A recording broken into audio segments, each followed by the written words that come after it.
Good morning. This is Bloomberg Daybreak Europe. I'm Lizzie Burden in Dubai, and these are the stories that set your agenda. The Gaza ceasefire takes hold as the first hostages are reunited with their families and 90 Palestinian prisoners are released. We'll bring you the latest live from a key crossing between Israel and Gaza. TikTok's comeback. The short video app's short-lived US suspension ends after Donald Trump promises to extend the deadline for a sale. This as the president-elect vows to sign nearly 100 executive orders within hours of taking office today. And shares in Asia rise as a positive conversation between Donald Trump and President Xi Jinping raises hopes of easing US-China tensions.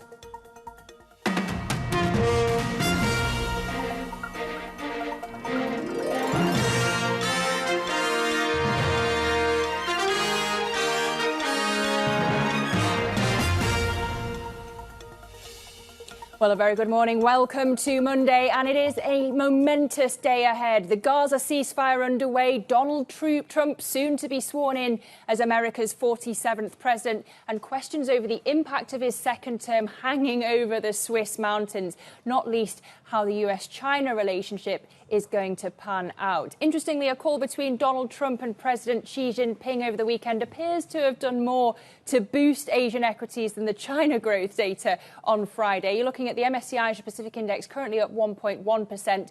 Futures stateside pointing a touch lower, but US equities and treasuries, mind you, are closed for Martin Luther King Day. We have Euro Stoxx 50 futures pointing a touch higher, but down to the downside for FTSE 100 futures as we head towards the cash session. If we flip over to the cross-asset picture, as I say, Treasury's taking a break today, but Bitcoin, interesting perhaps, as a hint of how the US stock market is going to perform. Mind that correlation and how long it lasts. Currently, you're looking at Bitcoin down 1.2%. The yen trading at 156 per dollar as we gear up for the BOJ decision on Friday. Traders and economists both expecting a hike.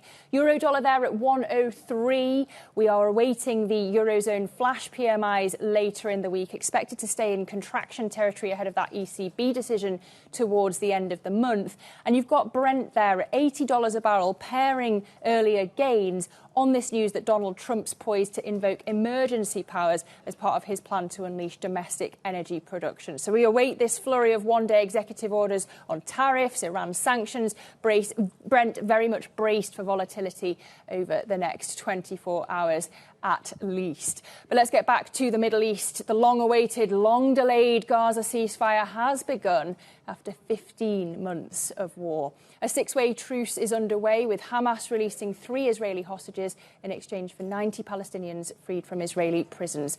The first phase of the deal aims to release 33 Israeli hostages and hundreds of Palestinians. And we can go now to Bloomberg's Oliver Crook, who joins me with the latest from the Kerem Shalom border crossing. Ollie, good to have you there on the ground for us.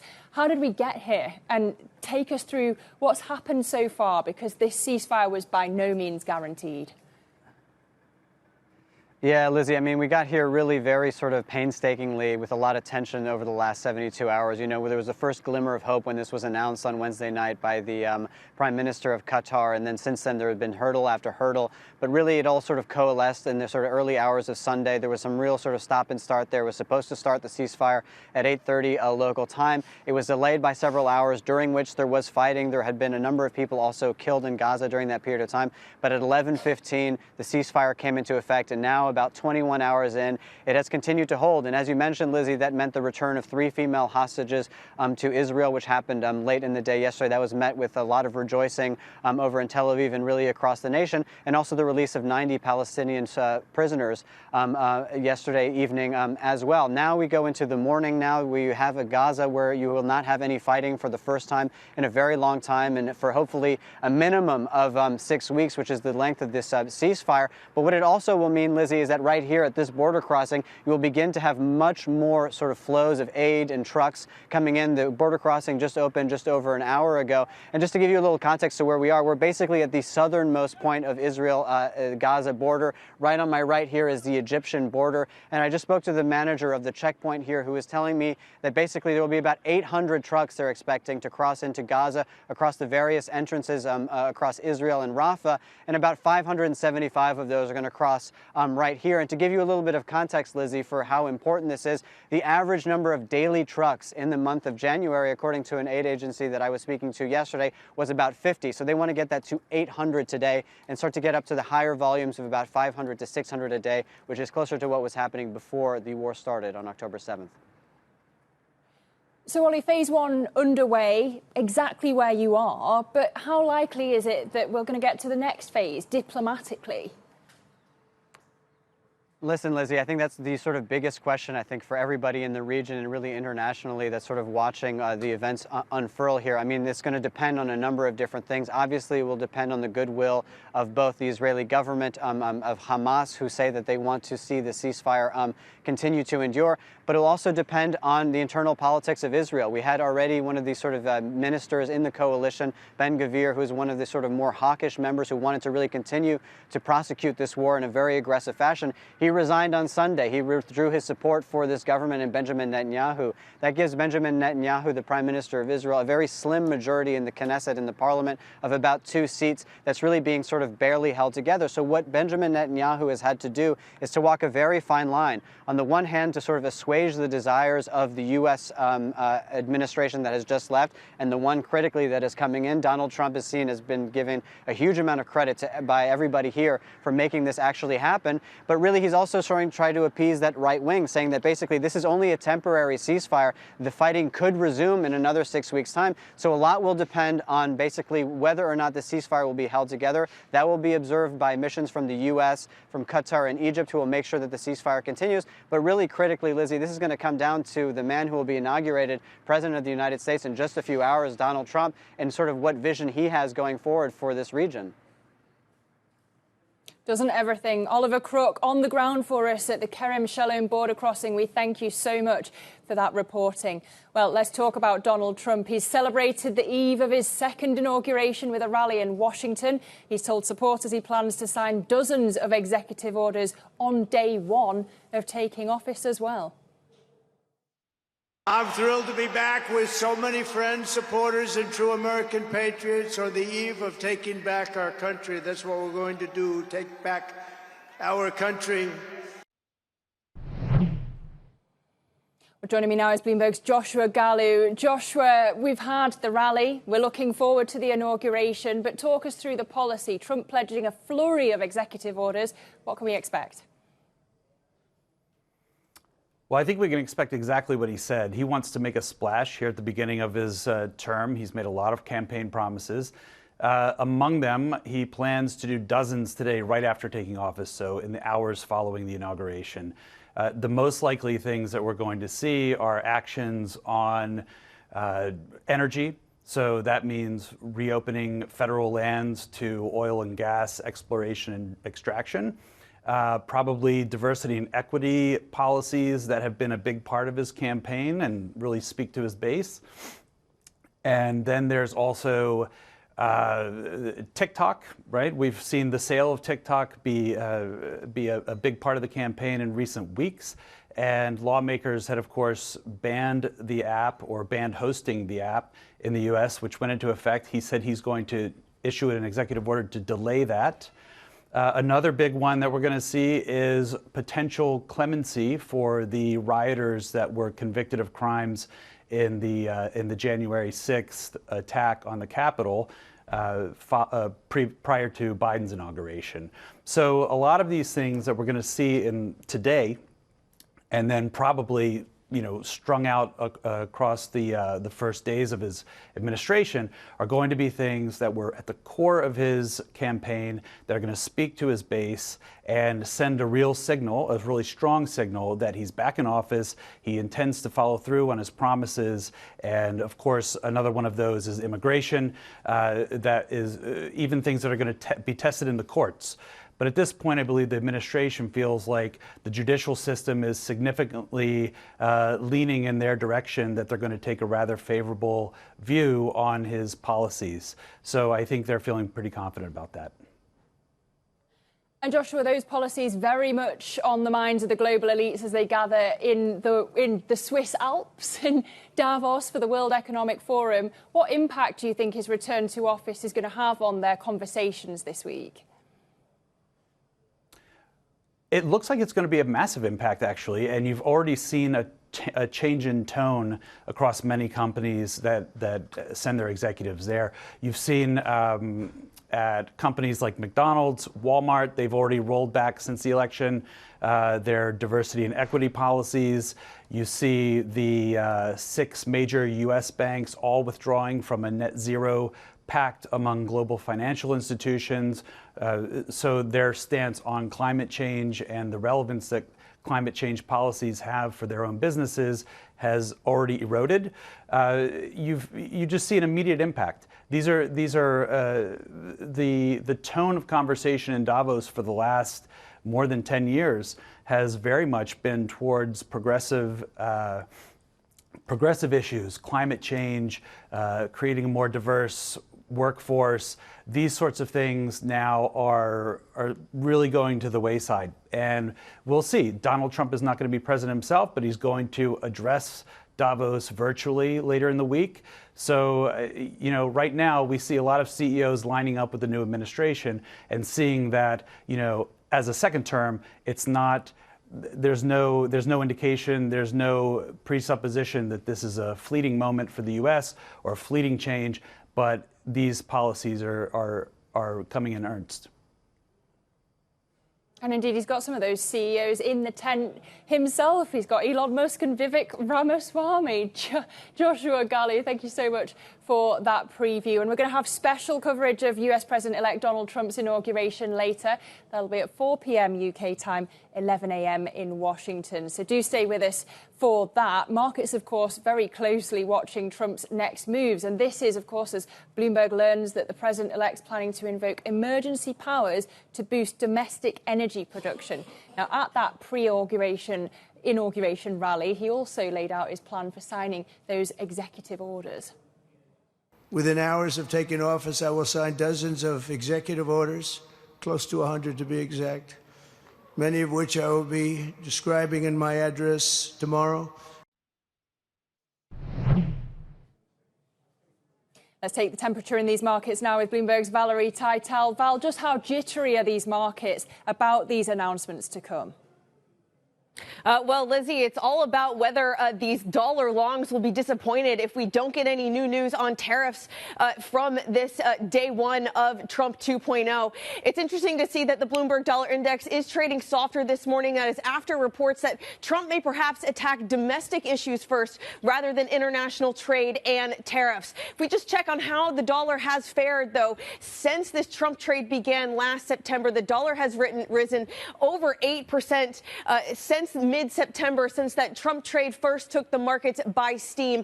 And with it has been a big boost in dollar long positioning. We flip on again and just look at the speculative positioning, the hedge fund positioning when it comes to those dollar longs. They have been climbing and climbing every week since the Trump trade began. We are now extremely stretched in those dollar longs. And Lizzie, the market nervousness is about if we don't get any new news on tariffs today, are those longs set up for a disappointment? And could we see a big slide to the downside in the U.S. dollar? All right, Bloomberg's Valerie Teitel, we thank you. Well, let's flip over to the other side of that trade. We can go to how Asian markets are faring with Avril Hong in Singapore. Avril, how are the markets where you are braced for Trump's inauguration? Yeah, it looks like they're in a really good mood following that Trump phone call and how that raised optimism that maybe these tariffs won't be as bad as feared. But you know how they say the proof is really in the pudding. We'll still have to see the size, the scale of tariffs, particularly for China. So we'll be watching what they come through in terms of executive orders. When it comes to the region's benchmark, you're seeing it climbing by the most since early December. Just to give you a sense of the optimism, it's led by the Chinese stocks, these gauges on the mainland and in Hong Kong climbing to the highest level in 3 weeks. So, of course, given this surge, some of our colleagues at the MLive team have also flagged that it's setting the stage for fresh volatility, given how the worst case scenario is not fully priced in per se. Flip the board again. The optimism is also fueling gains in the Chinese currency today. We're seeing it climbing as well to the highest in 3 weeks. The yen is in focus amid the shift in expectations from last week of a BOJ hike this week. We're seeing swaps pricing in roughly more than 80% probability. Where does this leave the yen? We have the likes of Morgan Stanley saying they think to buy the yen, especially if these tariffs from Trump are not as onerous, because that gives the Fed space to reduce rates, helps to lead to further convergence of US and Japan's policy rates. Although if you think about how even if the BOJ hikes to 1% from the current 0.25%, it's still a big gap on rates, still a big yield differential. The carry trade might still be at play. So that could limit upside for yen appreciation. But for now, this is what we're seeing on the Asia markets. Lizzie. All right, Avril Hong in Singapore, we thank you for that read on Asia markets. But until we get to that BOJ decision on Friday, we've got plenty to bring you from the World Economic Forum over in Davos. We'll be discussing geopolitics, global growth, artificial intelligence, and we'll be speaking to a host of power brokers, the real movers and shakers. We've got the IMF Managing Director, Kristalina Georgieva, Sarah Fryer, who is, of course, the CFO of OpenAI. We have the Argentinian President, Javier Milei. We have the NATO Secretary General, Mark Rutte. We have Larry Fink, the Chairman and CEO of BlackRock. And we have Ruth Porat, the President and CIO of Alphabet and Google. You do not want to miss those conversations. But coming up right here on Bloomberg Daybreak Europe, back online, TikTok restores service in the US after briefly going dark as Donald Trump intervenes. We'll bring you all the details next. This is Bloomberg.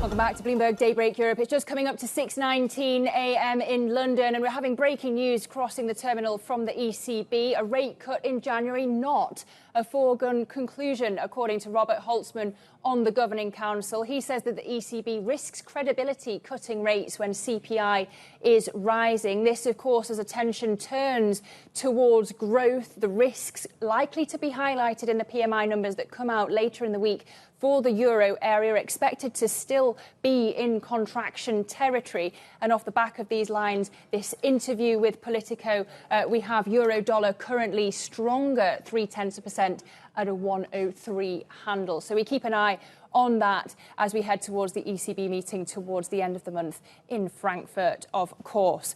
But let's get back to the social media story that has been developing over the weekend. The Chinese-owned social media app TikTok restoring service in the US after briefly going dark to comply with that Supreme Court ruling. Now, the reprieve came after President-elect Donald Trump promised an executive order giving ByteDance 3 more months to find an American buyer for the platform. We can get more now with our Chief North Asia correspondent, Stephen Engel. He's been across the story for us all morning. Steve, good to have you back. Trump's proposal for TikTok, not obviously without controversy, even within his own party.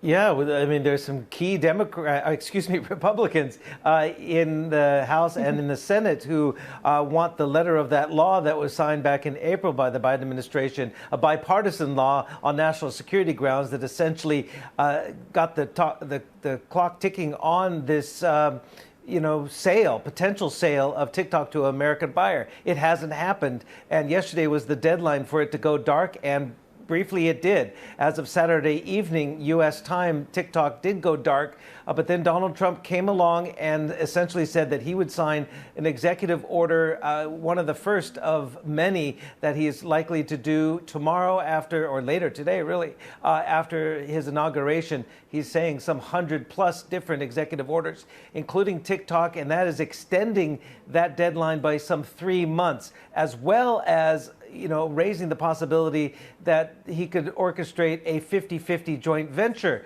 which is not in the letter of that national security law. So that's why Mike Johnson, the House Speaker, as well as Tom Cotton, the Senate Intelligence Head, is essentially saying he has no authority to extend it if there's not a buyer and the motions are in place to facilitate a sale are not in place. So again, this could be a bit of a contentious issue for Donald Trump as he tries to get the extension and potentially the mechanisms of any kind of sale certified by the House and the Senate. So, Steve, who's topping the runners and riders list to buy TikTok in the US? I know Elon Musk's name has been mentioned over the weekend. Perplexity AI as well. Whoever it is going to need deep pockets. Yeah, well, that's one of the reasons why, Donald Trump maybe changed his tune a little bit. He was talking over the weekend essentially about how TikTok, who knows whether he knows it's $1 trillion valuation. He threw that number out there, but he says if it goes dark, if it goes offline, it's gone. But if we can work a deal, this is $1 trillion business going forward. But again, who's going to pony up the money? I know we heard some officials in Beijing saying, well, Elon Musk, we like him. I'm paraphrasing, of course. He could be a possible suitable buyer of TikTok. But again, the Beijing government all along does not want to sell. But it's ByteDance, the company, supposedly private company, that has to sell because of this national security legislation. But again, who's going to come forward in the next 3 months once this executive order is pushed through and whether Congress agrees that something can be done within that time frame? And a 50-50 joint venture, that's going to be a lot more difficult, I think, to get past the more hawkish members in Congress who say this is a national security threat and it cannot still be in the hands of the Chinese Communist Party. Well, it's a good job Donald Trump likes a deal, hey? Or so I hear. Bloomberg's chief North Asia correspondent, Stephen Engel, we thank you. But coming up on the programme, we are going to continue this conversation. Donald Trump and Xi Jinping holding talks ahead of the US inauguration over the weekend. Discussions that could set the tone for relations between the world's two largest economies. Elizabeth Ingleson from the London School of Economics is going to join me at 6:30 a.m. UK time. So do stay with us for that conversation. This is Bloomberg.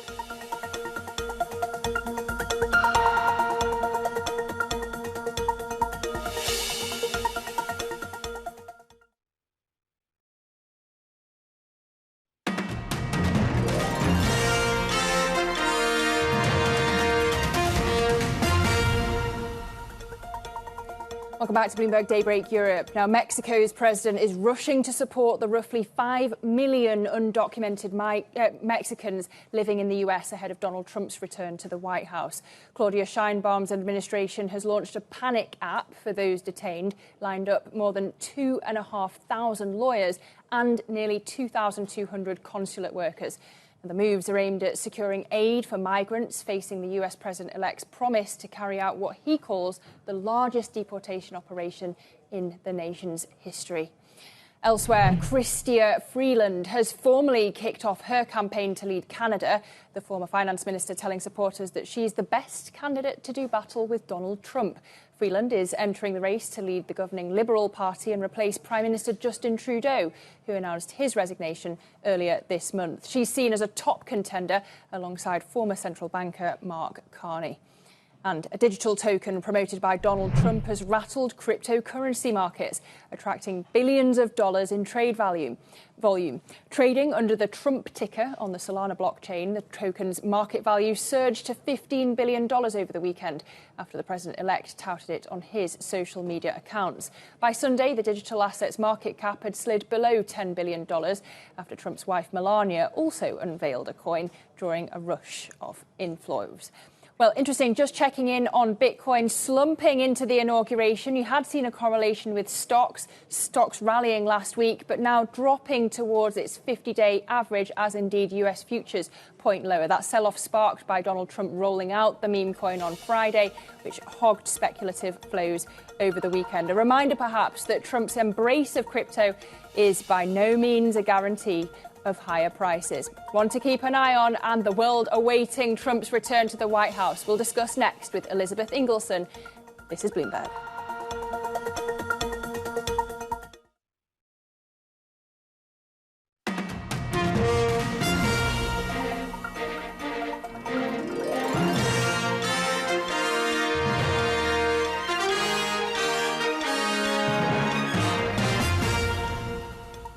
A very good morning. This is Bloomberg Daybreak Europe, and I'm Lizzie Burden in Dubai. These are the stories that set your agenda. The Gaza ceasefire takes hold as the first hostages are reunited with their families and 90 Palestinian prisoners are released. TikTok's comeback. The short video app's short-lived US suspension ends after Donald Trump promises to extend the deadline for a sale. This as the president-elect vows to sign nearly 100 executive orders within hours of taking office today. And shares in Asia rise as a positive conversation between Donald Trump and Xi Jinping raises hopes of easing US-China tensions. Well, a very good morning. It is a momentous day. The Gaza ceasefire, much awaited, underway. Donald Trump soon to be sworn in as America's 47th president, and questions over the impact of his second term hanging over Davos.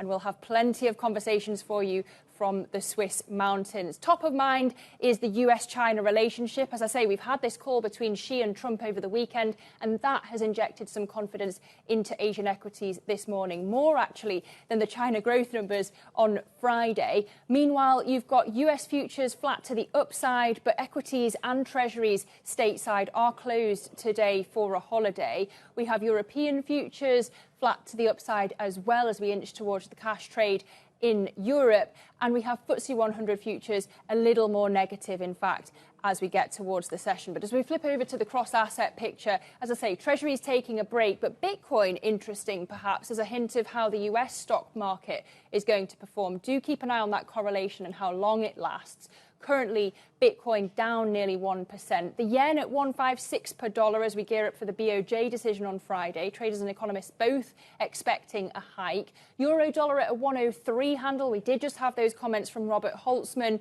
and we're expecting the flash PMIs for the euro area later in the week to remain in contraction territory. And there we have Brent trading at $80 a barrel, weaker 0.4%. So pairing the earlier gains, this on the news that Donald Trump is poised to invoke emergency powers as part of his plans to unleash domestic energy production. So we'll wait this flurry of day one executive orders on the tariffs, on Iran sanctions, and this could really keep the volatility going over the next 24 hours and the weeks and months ahead, of course. But let's dive into those policies. US President-elect Donald Trump celebrating the eve of his second inauguration with a rally in Washington. And he told supporters that he plans to sign this number of executive orders on day one of taking office. Joining me now for analysis is Rosalind Matheson, Bloomberg's EMEA News Director. Good to have you with me, Ros. Trump has pledged all of these executive orders, not just the rally, not just the inauguration. What can we expect policy-wise? Well, we can expect an awful lot. You know, as he's flagged, he wants to come out of the gate pretty quickly and make good on a lot of the promises that he said he would enact very shortly after he takes office. And that's everything from the border, obviously migration. We're expecting possibly a declaration of emergency on the US-Mexico border after his inauguration today, which would enable him to bring more funds to that border area. We're expecting possibly migration raids as soon as today on some big cities across America. So very much enacting that agenda for the American people. He said he would on the migration front. Of course, we also know from our own reporting he may declare an emergency when it comes to energy. Exactly what that energy emergency is unclear, and those declarations are normally also for things like natural disasters, terrorist attacks and so on. So how you apply that is very difficult to see. But what it really is about is trying to roll back all the Biden-era moves to contain fossil fuels. So really to enable mining again, drilling in federal lands for fossil fuels and so on, really walking back all those green regulations of the Biden era. So that's what that's about. It could get tied up, of course, in regulatory concerns for some time. We know, of course, that he may do some pardons for January 6th. Of course, that was the attack on the Capitol when he lost the election previously. We're interested to see what he comes out of the gate with in terms of things like tariffs. Does he declare blanket tariffs on day one, or does he take a more measured, gradual approach as some of his aides are urging? And we know we've got big business in town meeting with him, all falling into line, whether it be Jeff Bezos, not just Elon Musk, but also meeting with Tim Cook, saying Apple is pledging massive investment in the US. So a lot going on there. And of course, all the leaders, the officials who will be in town for his inauguration, and seeing how they're going to manage the messaging. So an awful lot going on today interesting to go through all of that and see what actually tangibly can take effect and when. A lot of news to come. Bloomberg's EMEA News Director Rosalind Matheson, you're going to be busy. Good luck today as we look ahead to that inauguration. Now, US President-elect Donald Trump and Xi Jinping, the Chinese president, already held talks on Friday. They discussed trade, they talked TikTok, they talked about the US fentanyl problem. And that conversation could set the tone for relations between the world's two largest economies. We can discuss now with an expert on this area. Elizabeth Ingleson, an assistant professor of international history at the London School of Economics and Political Science, joins me now. Really good to have you with me, Elizabeth, on the day of the inauguration. We had this call. The readout between Xi and Trump sounds pretty amicable. What do you read between the lines? Yeah, I mean, it's, I think you were speaking about sort of the impact that this has had on stock markets and a sort of a sense of optimism. It's very much an optimism coming from a very low base. And this conversation that has happened over the weekend is an indication, perhaps, that there is a willingness on both sides to talk. And I think that that is a really important thing to keep in mind. But even more important, I think, to keep in mind is the fact that we are, President Trump hasn't been inaugurated yet. We are very, very, very early days. And so I think while it's important to sort of see these conversations happening and to see progress, I think it's very important to also keep the long picture in mind as well. Well, I detect a hint of scepticism. On the TikTok reprieve, for example, Elizabeth, what do you expect Donald Trump will want in exchange from Beijing? Well, I think so. The TikTok example is a really interesting one, right? I think one of the things that Trump is sort of attempting to do here is position himself as a deal maker, as someone who is able to, even if it's a problem that he himself has created. So the very fact of banning TikTok is something that he himself in his first presidency was very much pushing. But he is now sort of positioning himself as someone who may be able to reach a deal on TikTok. The extent to which that will happen, I think, is, again, something to remain quite skeptical of. I think there's also major questions about the rule of law and the capacity to even pass the executive order that he's claiming that he wants to pass regarding TikTok, the extent to which that is legally possible. I'm not a legal scholar. But I certainly, from what I've been reading and speaking with colleagues, there's a real sense in which passing an executive order on a bill that has been so bipartisanly supported and upheld by the Supreme Court is really raises quite serious questions. So for Trump, then, there is definitely an attempt to position himself as a deal maker, but the extent to which that happens is still up in the air. Well, you are a historian, and I'm glad to have you on this historic day. Just give us the long view. I mean, since Donald Trump was last in office, of course, you've got the strength in the US economy, the weakness perhaps in the Chinese economy. How much has that shifted the balance of power in the US-China relationship? Yeah, I mean, we've seen quite a number of changes since Trump was first in office. I think what the sort of weakness or the sort of questions over the Chinese economy are really significant and really important as we sort of enter the potential and likely trade wars that may sort of reinvigorate again in Trump's second presidency. I think China is going into this space in a very different economics position, far weaker.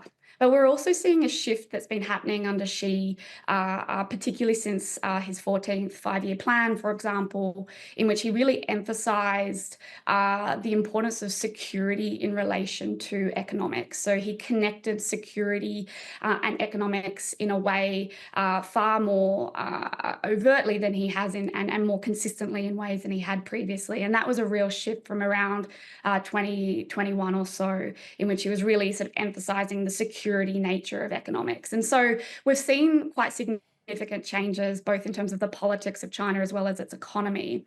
And so the new Trump administration is certainly going to be facing a different space there. And of course, the United States itself is coming into or the United States is in a very different position than it was in the first Trump administration too, not least of which, of course, is the COVID pandemic and all the interruptions that have happened there since. But I think, if I may just conclude here by saying, the historian's view also, I think, gives us a sense in which Trump's second term is very much now part of an era in which his first term in 2016, winning in 2016 and from 17 onwards, we're now in a period where that is part of, I think, going to be part of the same era or moment in time when we look back as scholars and thinkers. So the Biden administration, therefore, is very much a hinge moment rather than a moment that could have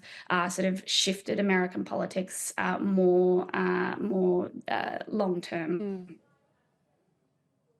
Elizabeth Ingleson, Assistant Professor of International History at the London School of Economics. Good to have the first draft of history right here on Bloomberg TV. Now, to some other stories making news this morning. The UK government says it's preparing for all scenarios as Donald Trump takes office. The president-elect has repeatedly vowed to impose tariffs of as much as 20% on imports to the US. The UK economy is already flatlining, and any trade frictions imposed by the new US administration could put the government's growth mission at risk.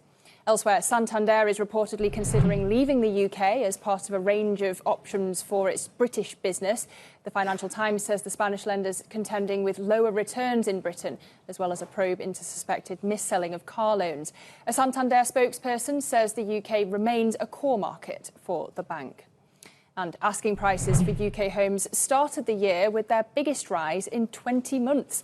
According to online property website Rightmove, the average price for a property put on the market climbed by 1.7% to just over £366,000 in January. The figures suggest that sellers remain confident in the face of higher mortgage rates since October's budget. And Spain's Prime Minister is proposing a ban on non-EU citizens from buying homes in the country. Sunday's comments by Pedro Sanchez go beyond last week's suggestion of a 100% tax on foreign purchases. Sanchez says Spain has a shortfall of about 200,000 new homes a year. Britons, the largest group of buyers from outside the EU, would be the most affected by any change. Well, we've got a very busy week coming up for you. We're going to be live at the World Economic Forum in Davos all of this week.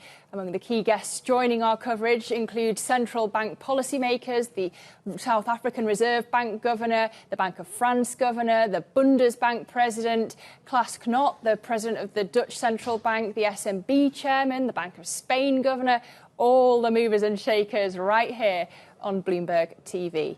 But here on Bloomberg Daybreak Europe, coming up, legal AI startup Luminance is hoping to continue the momentum that it started in 2024 by expanding its presence in the US. We'll speak to CEO Eleanor Lightbody exclusively next, so stay with us. This is Bloomberg.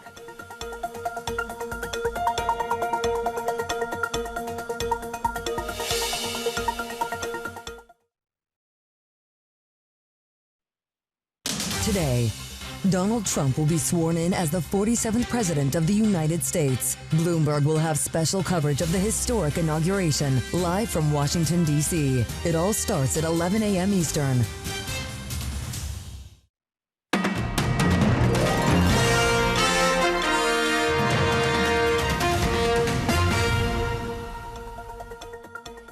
.46 a.m. in London. I'm Lizzie Burden in Dubai, and this is Bloomberg Daybreak Europe. Welcome back. Now, Cambridge-born legal AI company Luminance has seen its corporate customer base more than double since the start of the year. The firm's announcing new offices in San Francisco and Toronto after tripling its US headcount in 2024. I'm pleased to be joined now exclusively by Eleanor Lightbody, CEO of Luminance. Welcome back to the programme, Eleanor. Great to have you with me. You've just opened these new offices in San Francisco. You've tripled your headcount stateside. Why are you so confident about doing business in Donald Trump's America? Lizzie, lovely. Thank you so much for having me back. And look, we, as you mentioned, are growing super fast in the US. So our corporate customer base has increased by double. in the last year in the US. So that's those that are using our product to help in-house legal teams accelerate their work that they're doing with contracting. And quite frankly, 40% of our revenue now comes from the US. So we only opened up our US operations a few years ago, and we're seeing success after success. We're welcoming customers like AMD, one of the largest chip manufacturing companies in the world. And so we're hiring in hubs to meet the organic growth that we've seen. Well, as a UK business leader, do you think that Keir Starmer should be taking a leaf out of Trump's book when it comes to deregulation and tax cuts? Look, I think the AI Opportunity Action Plan is definitely a step in the right direction. I think it's bold, it's promising. And what really stood out for me is that there was this narrative of changing the UK from being, well, making them an AI maker rather than an AI taker. So essentially creating the wave rather than riding the wave, which I think is fantastic. And we've seen them break it down into three main things. So looking at one, creating these AI zones to essentially decrease the cost of compute power. And anyone in AI knows that could only be a good thing. It kind of reduces the barrier of entries. The second is looking at implementing AI across public sectors and public services, which is a great thing as well. And the third one that at Luminance we're excited to see and hear more of, which is how do we attract and retain talent here in the UK? And there's talks around sponsorships and scholarships. Let's see where that gets to. Well, there's been a lot of praise for Keir Starmer's long-term vision, but a lot of criticism about the short term. Do you think that all of those AI plans are going to come into effect fast enough? Look, and Lizzie, you actually probably know this better than I do, but when I read about the UK, I read a lot about how productivity growth has decreased, resulting in slower economic growth. And if you look at over the last 30 years, technology has really been the engine to increase productivity. And so, yes, there were some actions that will probably be longer, will last in a longer phase. Having said that, there were some that you can see some short-term benefits already. There are AI companies that can help today that the government are talking to, whether that's looking at implementing AI software to help doctors with some of the grunt work and the kind of the drudgery work that they're doing, getting some of their notes online faster. That definitely can be no bad thing. Likewise, if we think about what government procurement processes, like if you were to think about what Luminance does, using AI to help them with these, very long, complex contracts, helping them accelerate the work that they're doing there so that they can start engaging with their buyers or sellers in a faster manner. There were some quick wins. And so, yes, the devil's in the detail, and there's a lot that remains to be seen, but I think it's definitely movement in the right direction. Just coming back to your US expansion, we reported last week that Sequoia's in talks to lead a $300 million funding round for Harvey, another legal AI startup that's based out of San Francisco, which, by the way, I'm reliably told was named after Harvey from Suits, as was Kriti Gupta's dog. But getting back, what's your strategy for competing with the likes of Harvey in the US? Look, so I think Gartner recently reported that the legal tech market could be up to about $50 billion in the next few years. And Harvey reportedly raising this amount of money at that valuation, that's only a great thing. It validates what we're doing. It validates how big this market is. And as I said, the last 2 years, we are 40% of our revenue now comes to the US. We are winning there. We're welcoming some of the largest organizations who are using our technology on a daily basis. And those include AMD, they include Koch Industries, they include many more. And so, quite frankly, we're focused on that, delivering value for our customers and welcoming new customers on a monthly basis. OK, Eleanor Lightbody, CEO of Luminance, always good to have you with me on the programme. Thank you so much. Now, collaboration in the intelligence age is one of the key themes at Davos this week, the World Economic Forum kicking off. And Bloomberg is going to be speaking to a host of global tech leaders at Davos, including Meta's head of global business group, Nicola Mendelsohn. We'll have the Mistral AI CEO and co-founder Arthur Mensch. We'll have OpenAI CFO Sarah Fryer, the Alphabet and Google president President and Chief Investment Officer Ruth Porat. We'll have Google DeepMind's COO Laila Ibrahim and Anthropic's CEO Dario Amodei as well. All of those names coming up and plenty more right here on Bloomberg Daybreak Europe. Stay with us. This is Bloomberg.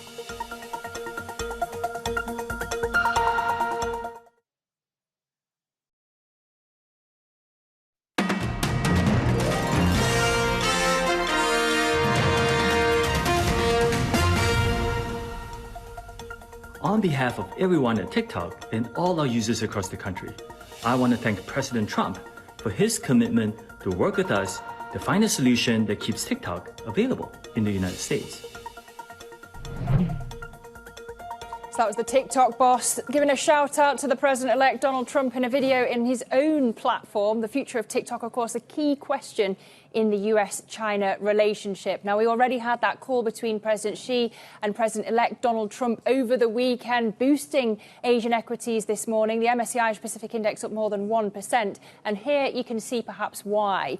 These are America's biggest trading partners as of the third quarter of 2024. China, by far the biggest, so the most exposed to Trump's tariffs in Asia. And if we flip the board, you can see just how dependent China is on trade. It makes up 40% of the Chinese economy. And if we flip the board again, you can see the boost tariffs have had to the US Treasury's coffers. And that would be, if we flip over the white line there, compare that to China's fiscal revenues from tariffs, the red line, and that gap widening significantly since 2018. The question now, of course, is where do we go under Donald Trump? His inauguration coming up later today. Stay tuned for full coverage right here on Bloomberg TV. That will be at 4 p.m. UK time, 11 a.m. in Washington. And meanwhile, we're at the World Economic Forum all week. We'll be discussing geopolitics, global growth, AI, lots of conversations coming up out of Davos. Today, though, we're going to be speaking to the Investcorp Executive Chairman, the OMV CEO. We'll have an exclusive interview with the BlackRock Vice Chairman, as well as interviews with Meta Global Business Group's head and the Saudi Economy Minister.